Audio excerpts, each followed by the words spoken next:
Allah, customer udah sama dia, itu menutup barokahnya Allah. Seolah-olah barokahnya Allah hanya itu saja. Antum ingin berbagi kue, enggak. Kalau menurut saya apa? Kue yang ada di teman antum biar dimakan teman antum, biar lebih kaya, lebih bagus, lebih berkah. Antum minta kue sendiri sama Allah. Antum pikir kuenya Allah itu sedikit? Antum pikir barokahnya rizkinya Allah itu sedikit? Ayo, pikiran kita harus luas. Maknanya barokah Allah yang diberikan kepada kita itu sangat luas. Allah wasi'un, Allah itu luas rizkinya. Allah itu sangat kaya. Bahkan kayanya itu lillahi ma fis samawati wal ard. Segala sesuatu yang mencakup dari langit bahkan di bumi dimanapun itu milik Allah. Antum punya tanah. Nah, saya ini punya rumah. Walaupun sementara ini rumah itu masih milik mertua saya, itu aja udah gaya begitu kan ya. Ini baru punya rumah berapa sih lebarnya, 300 meter kali ya, itu udah bangga. Oh ini saya tinggal di sini pinggir jalan gede ini, kalau dijual, iya kalau dijual itu punya orang, itu aja udah bangga. Ini Allah pemilik langit dengan bumi. Kok antum meragukan kekuasaan Allah? Antum kok meragukan? Kata antum Allah itu cuma memiliki kue di toko sebelah aja. Apakah Allah tidak mampu memberikan kue di toko antum? Itu loh, ayo kita buka. Sehingga di sini wala tanajasu. Jangan kalian itu berjulit-julitan antara pedagang, antar seller itu mbok sing rukun. Nah, buktinya di pasar itu ada jual emas, jual emas, jual emas. Ya semua yuk juga laris. Ingat kalau antum julit dengan cara taruhlah copy paste atas usaha orang lain begitu ya. Cara boleh ditiru, tapi jatah rezeki nggak bisa ditiru. Ini Pak Yudi ini punya usaha apa ini? Rajut gitu ya. Tak amati, oh Pak Yudi ini kok lumayan penghasilan. Aku tak belajar. Saya bisa diajari Pak Yudi. Strategi marketingnya saya tiru apa? Tapi saya yakin ada orang toko yang bukanya bareng, berdempetan, produknya bareng, bismillahnya sama. Tatkala dibuka lacinya sorenya saya yakin beda. Maknanya Allah sudah menakar kebutuhan dan keinginan antum. Maka kalau ingin bagus, jadikan kebutuhan antum itu standar Allah. Keinginan antum standar Allah. Antum mudah sekali. Kalau antum kebutuhannya yang maksiat kepada Allah, ya nggak dikasih. Antum kepingin apa? Kalau antum kaya, usaha antum lancar apa? Ya rabi 5. Lah itu kan nggak sesuai keinginan Allah. Allah itu bolehnya cuma 4. Jangan ya dek ya, kok rabi ini apa teh pikirannya ya, sing siji urung apa ya, jangan. Gitu. Jadi keinginan itu yang kita itu memperkan dengan Allah. Contoh gini, Allah itu suka berbagi. Ya sudah, kalau saya kaya, bagaimana orang satu kampung ini saya yang membayar pajaknya nanti. Lu kan keren ya, punya bikinan. Orang kampung sini itu bagaimana orang-orang yang orang tua-tua ini ditinggal anaknya ke kota hijrah. Nanti setiap bulannya saya bayar listriknya. Punya cita-cita begitu. Sehingga kalau cita-cita ini maka menjadikan Allah, oh iya kamu itu loh siap menjadi wadah yang besar. Kalau antum nggak contoh begini, antum itu mintanya banyak tapi dompet antum kecil. Ya dikasih, ya banyak keluar. Sehingga orang itu kalau dikasih kaya jebret langsung habis Pak, jual tanah 6 miliar. 6 miliar banyak nggak ini kira-kira? Oh sedikit, oh gua ya nih ya. Nah, yang 6 miliar itu ya, 6 miliar itu banyak, bisa habis karena dompet antum kecil. Karena apa? Nggak muat, ya kemana-mana. Oh baru ini beli ini. Tapi bayangkan kalau dompet antum gede, 6 miliar masuk. Karena itu kalau antum mau minta sesuatu yang besar, siapkan dompet Anda yang besar, siapkan wadah Anda yang besar. Kadang kita itu minta kita yang gede, tapi wadahnya kecil. Ya nggak bisa. Minta ada bagi-bagi air nih, antum minta bawa tempat segini. Yang ngasih, amber-amber, ya sudah, antum dapat duit, ya udah, habis gitu. Oh buat beli HP lah, buat beli apa, habis. Oleh karena itu, jangan sampai memikirkan saudara kita yang jualan itu kuenya dibagi dengan kita. Jangan dibagi. Itu buat mereka. Bahkan ya Allah tambahin saudara kita. Ya Allah saya minta kue yang lain ya Allah. Itu. Oke, itu yang pertama. Yang kedua ya. Wala tahasadu. Yang kedua wala tanajasu. Ini yang ketiga adalah wala tabaghadu. Jangan saling membenci. Begini, semua orang itu pasti berbuat salah. Orang baik itu tidak 100% baik, pasti ada keburukannya. Orang yang buruk itu tidak 100% buruk, pasti ada kebaikannya. Ini ngomong-ngomong, apakah keburukan itu tidak bisa ada manfaatnya? Ada. Kita ambil contoh. Ini mohon maaf sekali, kotoran sapi itu buruk enggak? Buruk, wes kotoran, namanya aja kotoran. Tapi ternyata baik buat rumput. Baik, ya enggak? Rumput ternyata yang ditumbuhkan dari sesuatu yang buruk tadi bisa bermanfaat buat sapi. Sapi bisa gemuk gara-gara rumput. Yang rumput baiknya itu gara-gara hal yang buruk. Berarti bersumber dari keburukan itu menjadi kebaikan. Nah, kebaikan ini ternyata jadi daging, jadi susu. Coba, susu ini mampu nggak menghidupkan sesuatu yang baik? Contoh, susu itu antum siram di rumput bisa nggak? Ya belum tentu kebaikan itu. Makanya kalau benci sama orang buruk, nggak usah benci banget antum sama saudara antum. Wah, sudah teman antum, saudara antum salah.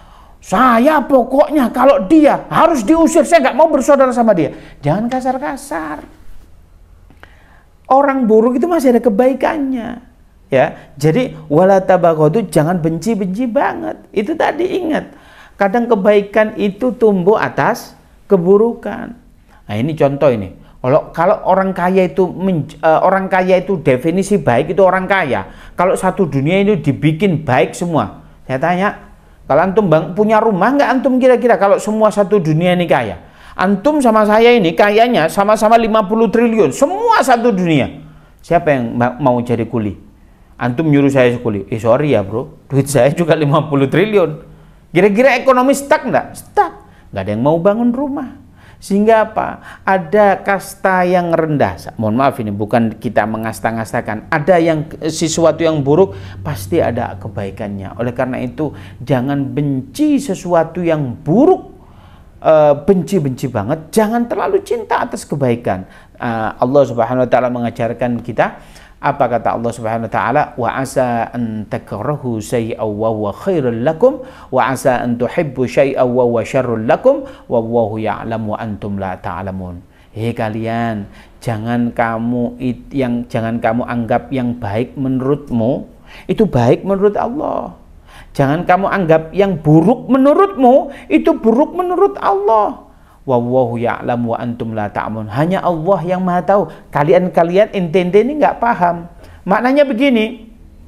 Kalian boleh benci kepada seseorang kalau seseorang itu dibenci oleh Allah. Kalian boleh suka terhadap seseorang kalau seseorang itu disukai oleh Allah. Nih saya tanya, ada nggak orang yang dibenci oleh Allah? Ada orang kafir. Kafir yang apa? Harbi. Siapa? Zionis Yahudi. Maka kalau Allah benci, antum suka, keliru. Berarti apa? Antum wajib benci sama kafir harbi tadi. Contoh begini, ada orang Islam, dia syahadat, dia sholat, dia melakukan kesalahan, antum bencinya 100%, Allah ternyata nggak benci sama dia. Orang dia mau sujud kok ke Allah. Allah nggak benci, antum benci. Keliru nggak? Lah ini loh, jangan sampai membenci sesuatu, ternyata Allah nggak benci.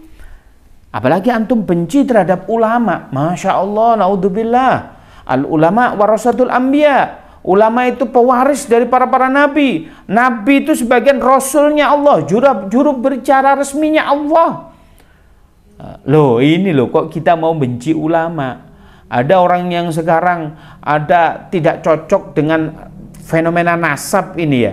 Nasab ini setelah diteliti tidak nyampe nasabnya, Ba'walawi tidak nyambung. Kalau urusan nasab, tetapi antum menghibai habaib yang alim-alim begitu. Wadah, ini Habib Jindan itu katain begini, ya Allah, saya nangis.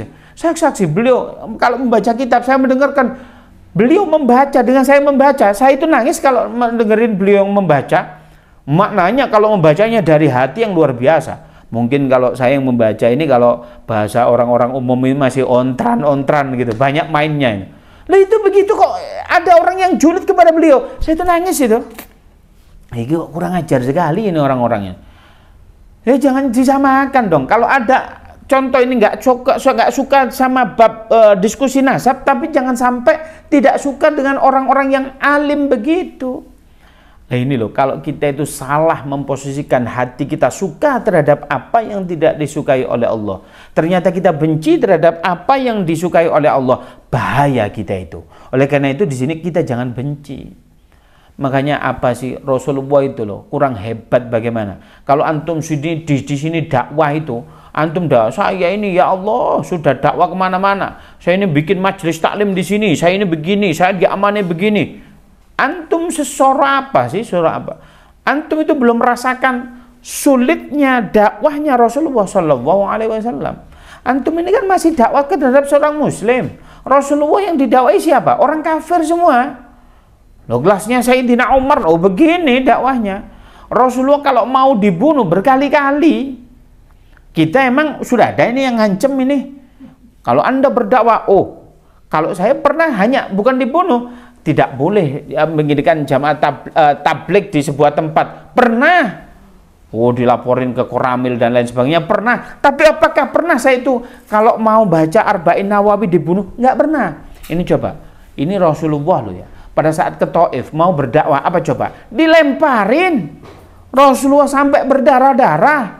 Tapi Rasulullah coba bagaimana malaikat Jibril ini kan, malaikat itu kan nggak ada nafsunya. Itu bisa gerem banget loh. Geremnya gimana? Ya Rasulullah izinkan aku, dia itu mau ku ambil gunung Uhud, ku lempar, dibeles begini loh. Tapi apa jawaban Rasulullah? Jangan. Kalau dia nggak bisa kita dakwai, semoga anak turunnya bisa kita dakwai. Loh itu loh. Maka kalau antum benci, jangan benci banget. Apalagi antum sudah disaudarakan dengan saudara antum, wes kalau punya salah, kalau bisa wa'afina anin nas. Kalau bisa berusaha maafin. Ya jangan banget loh. Jangan benci. Sebab apa? Dia masih sholat. Saya tanya ini, kira-kira Rasulullah selaku Nabi Muhammad, nabinya saudara-saudara kita yang kita benci. Rasulullah itu bahkan mau mati itu yang diingat ummati. Saya tanya, kalau antum benci banget kepada salah satu umatnya Nabi Muhammad, kira-kira kalau ada Rasulullah di sini, antum mau ngomong apa? Laula Rasul bainana. Seandainya di antara kita ada Rasulullah, antum ngomong benci banget nih sama orang ini nih. Ini orang Islam nih, ini orang sholat, ini orang mau sholawatan. Kadang disuruh bantu sholawatan juga mau. Antum benci banget karena dia memiliki kesalahan. Kira-kira Rasulullah gimana ini responnya? Ayo, islah nafsak. Ayo, semua orang pernah berbuat salah. Al-insan mahallul khata' wal nisyan. Manusia itu tempat lupa dan salah. Ya wis gak mungkin kalau antum gak salah. Saya, ya sering kali salah. Cuman sering kali saya salah, tapi Allah sering nutupi. Antum ini mau berteman sama saya karena Allah nutupi aib-aib saya. Jika dibuka, gak ada Pak yang mau berteman sama saya ini. Begitu loh. Ini baru salah satu teman kita itu dibuka sedikit aibnya. Ayo kita cooling down. Itu ya. Wala tabaghadu. Jangan kalian membenci saudara-saudara kalian. Saya ulangi tadi apa yang pertama? Wala tahasadu. Jangan hasud. Yang kedua, wala tanajasu. Jangan julid terhadap seller-seller lain ya. Jangan mematikan ekonomi teman-teman kita, begitu ya. Wala tabaghadu. Jangan benci-benci amat sama orang nih, gitu ya. Lah ini, wala tadabaru. Wala tadabaru itu begini. Apa kalau bahasa Jawanya itu basean? What is in English? You know? Apa kira-kira di dalam bahasa Inggrisnya apa? Us bahasa Indonesia basean, paham gak ini? Basean itu contoh ini. Saya marah sama Mas Reza. Basean itu apa? Mas Reza itu gak tak sopo. Nah, kalau singkur-singkuran kalau bahasa Jawa itu jangan kata Rasulullah. Bahkan Rasulullah kalau kalian punya masalah ya lumrah kalian itu. Bukannya boleh bermasalah, tapi lumrah. Kata Rasulullah, lumrahnya kalian itu tak batasi waktu 3 hari. Kalian harus sudah nyapa loh saudaramu. Maknanya potensi Tadabaru, potensi singkur-singkuran, saling membelakangi tadi pasti ada setiap kita. Orang jangankan kita itu beda rahim, orang yang satu rahim bisa kok kita itu bermusuhan sama kakak kandung kita. Kita bisa kok benci sama adik kandung kita. Wis aku mau aku lihat kongkon mas, wis gak aku mau. Mas aku saenake dhewe apa segala macem. Ada yang bilang, wis enggak wis. Adik itu selalu dimanja oleh bapak. Ada aja itu pertama. Itu masih satu kandung. Halo, kita satu kandung nggak ini? Enggak. Udah beda kandungan, beda ibu maknanya. Kemudian apa? Beda sudut pandang. Sekolahnya beda-beda. Ada yang sekolahnya ahli ekonomi. Ada ahli nguyai segoro. Ono Pak sing sekolah sukanya apa? Sales maksudnya. Karena itu pintar nguyai segoro. Produk apapun kalau di tangan sales itu mesti terbaik. Nah, ini Pak kebetulan ini yang best sellernya. Masya Allah. Ini yang barang yang nggak laku itu dikatakan best seller. Kenapa? Ya biar keluar itu. Itu tugas seller. Oh itu pokok apa namanya? Yang namanya seller itu begitu. Maka kalau kita di sini wala tadabaru, jangan sampai kita bermusuhan.